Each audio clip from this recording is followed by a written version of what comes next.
Now at 6, Oklahoma authorities give an update on the 7 bodies found in Henrietta. Plus how Joplin looks to keep the city pools open with the shortage in lifeguards. And how Joplin is celebrating its small businesses. The 4 states' most watched news starts now. This week is National Small Business Week, celebrating businesses around the nation, including in Southwest Missouri. Thank you for choosing KOAM News at 6. I'm Jalen Banks. Joplin Area Chamber of Commerce officials say they celebrate Small Business Week they celebrate small businesses every week.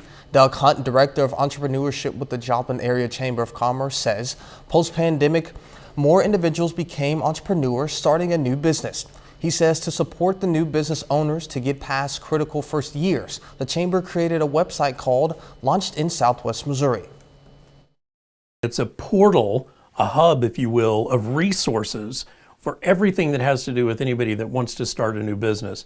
There are great systems in our ecosystem, like with the SBDC, but we wanted to launch something that was a hub that somebody could go to as a central source to find other support systems.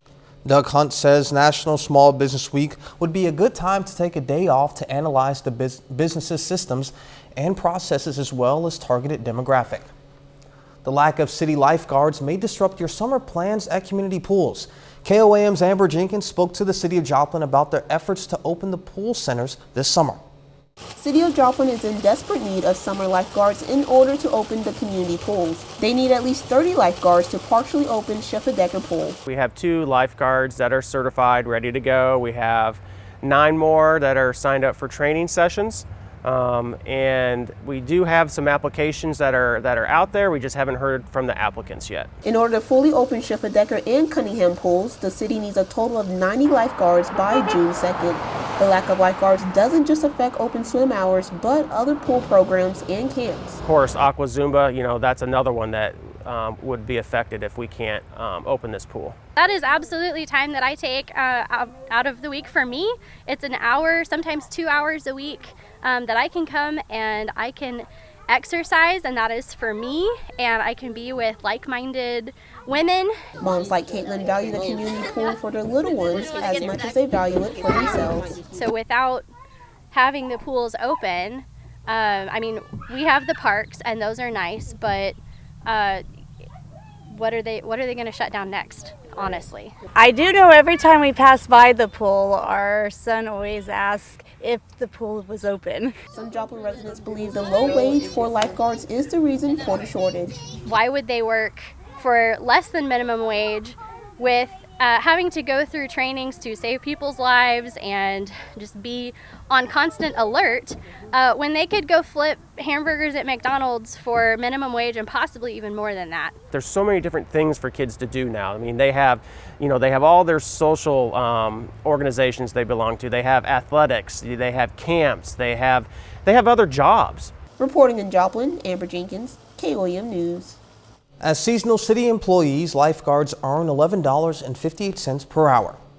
Meteorologist Sam Lane joins us with the first look of the weather. All right, thank you very much. It's a beautiful look out there with lots of blue skies and warm temperatures today. Radar's clear in our area, but down to the south and west, we're starting to see some showers developing now in north central Oklahoma, but that is about it right now. But that's going to be changing over the next couple of days. And we've been seeing a wild swing in temperatures. We've had very cool mornings and then soaring up into the afternoons, dropping all the way down into the 30s this morning, and then getting close to the mid-70s this afternoon. What's all that about? Well, it's the dry air allowing these wild swing in temperatures, and we're going to be dealing with that for another day. And then we're going to see some moisture moving in.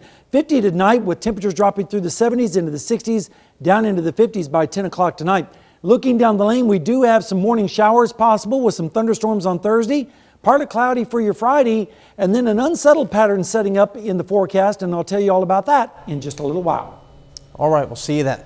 We know the victims and causes of death in a case where an Oklahoma sex offender killed 6 people. Authorities say Jesse McFadden shot and killed all of the victims, and then he shot and killed himself. All victims were shot in the head. 5 of them were minors. According to family of the victims, the shooting happened as McFadden sent text messages to his young accuser. In those, he blamed the woman for ending his great life, and he said he was determined not to return to prison.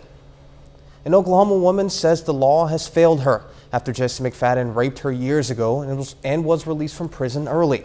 But Crystal Strong says her pain was made worse when McFadden was connected to the murders of those 6 people. Reporter Daniela Abera brings us this horrific story. Crystal Strong has spent nearly 2 decades of her life healing. I was diagnosed with post-traumatic stress disorder. I was put on sleeping pills. I was put into counseling. I actually tried to take my own life at one point. She says the trauma started in 2003. Strong was 16. She says that's when Jesse Lee McFadden raped her. He had actually held a knife to my throat that night and told me if I told anybody that he would kill me. Using her strength, Strong spoke up and helped convict him. A judge sentenced McFadden to 20 years in prison. In 2004, he asked the judge to modify his sentence. In a letter, McFadden wrote that he'd, quote, like to get out and prove that I have changed and I'm a better person. He was released in 2020, serving 85% of his sentence.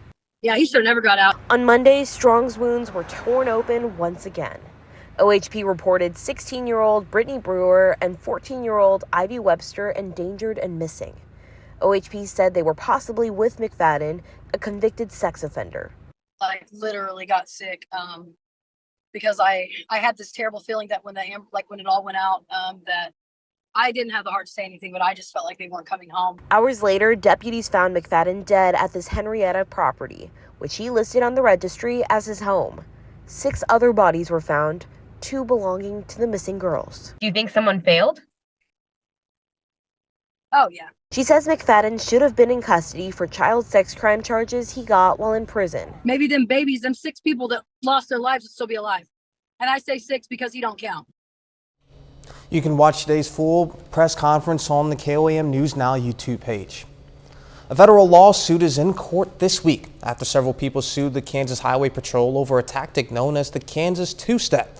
The lawsuit claims the tactic is when troopers find a reason to make a traffic stop.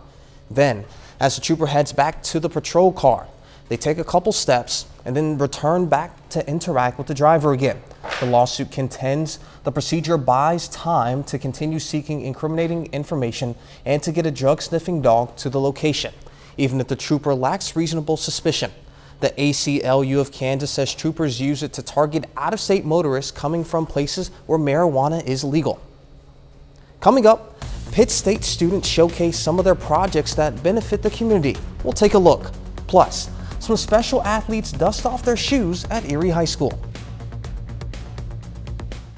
Some Pitt State students who are social work students today showcase their community-based projects. The student projects varied in goals. They range from raising money for charities, collecting goods for educational organizations, or educating youth about the dangers of opioids. About just Native literature and what is out there, what's available for the youth, and just the intersectionality of it that I didn't even think of at first, like that there's Afro-Indigenous people that are Indigenous and Jewish, and there's books for all those categories, and I didn't know that. School officials say the projects are designed to engage students with local organizations and nonprofits to better benefit the community. Special Olympics Kansas today hosted its Southeast Kansas track and field event at Erie High School. Outside of the competitions, the festivities included face painting, music, and physical therapy sessions. Officials with the program say the event offer local athletes the chance to build relationships and compete in a friendly environment. I think it's really important for both sides of the relationship for athletes with and without disabilities to come together, just because the lessons that they can teach each other, the humbleness, the kindness, the selflessness, it's just really amazing to see. This is the 10th annual Special Olympics track and field event at Erie High School. Pitt State today announced its newest director of athletic brands and assistant professor of music. Joseph Joby Wilson is a native of the region. He previously served as the director of athletic bands at Bentley University in the Boston area. Officials with the school say Wilson is excited to return to the area after 24 years in Boston. He will replace Professor Doug Witten, who passed away in June of 2022. A little later, Missouri Southern baseball looks ahead to the postseason. We'll hear from the team. And we're going to be looking at rain chances increasing across the area. How much rain can we get? Well, I'll have the answer when we come back.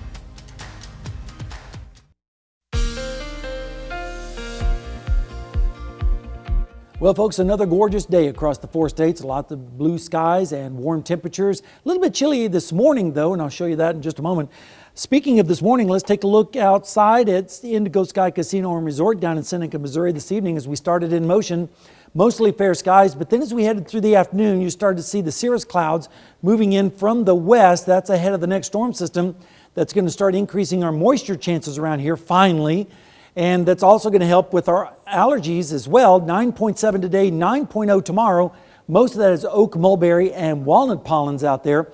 We started out at 36 degrees this morning, which, believe it or not, was only 5 degrees away from the record of 31 back in 1976. Then we jumped all the way up to mid-70s by this afternoon. And that's what happens when you have dry air in place. It allows for this wide range in temperatures. We're about 4.5 inches below on the rainfall so far.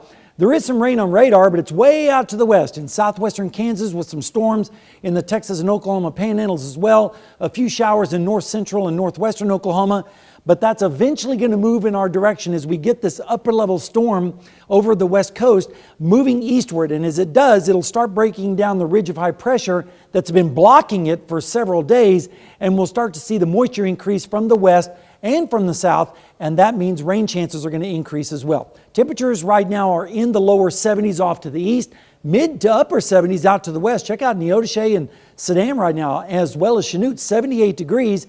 Here in Joplin, it's 74 with the south wind at 6.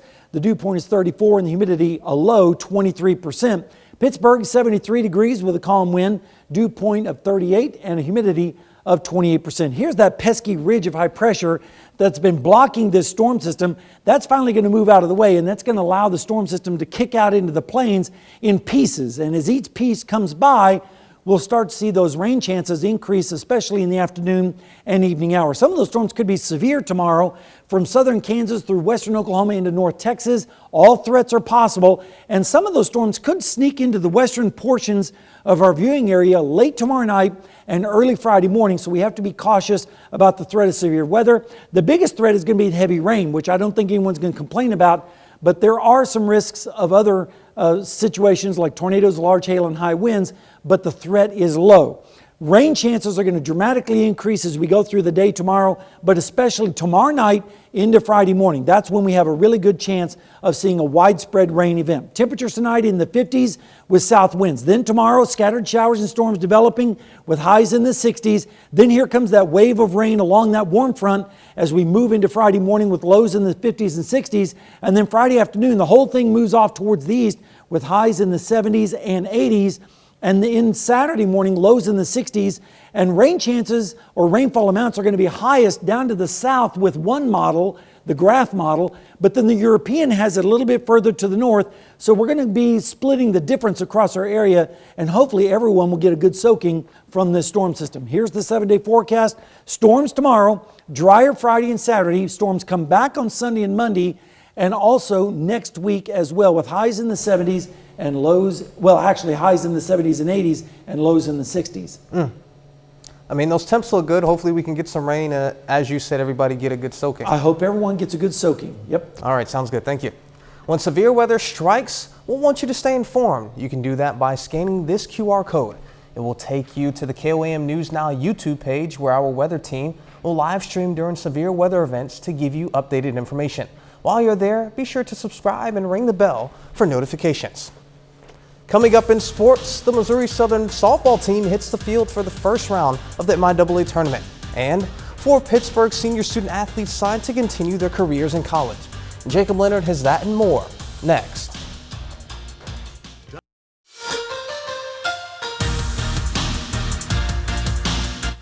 Well, today is the opening day of the playoffs for Missouri Southern softball. The Lions are the number 2 seed in the MIAA conference tournament and face Emporia State tonight in the first round in Topeka. Now, that game actually still going on right now. Missouri Southern leads at 5-3 in the bottom of the second inning. Adriana Young is 1 for 1 with a 2-run double. Leighton Withers has a solo homer. We'll have highlights and the finish from this one right here tonight at 10. The Missouri Southern baseball team is just 2 days away from kicking off the postseason. The Lions are the 2 seed in the MIAA tournament and will host Newman for a 3-game series in the first round beginning on Friday.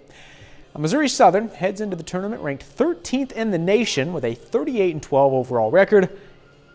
They got some momentum right now. The Lions won 10 of their last 12 games to finish up the regular season. That includes a 3-game sweep over Newman less than a month ago. Yeah, we had success against them last time we played them, but I know their pitching staff is better than they showed us that they were. But it's just like go out there and be aggressive, hit the ball, try to attack the outfield, and just try to score a lot of runs.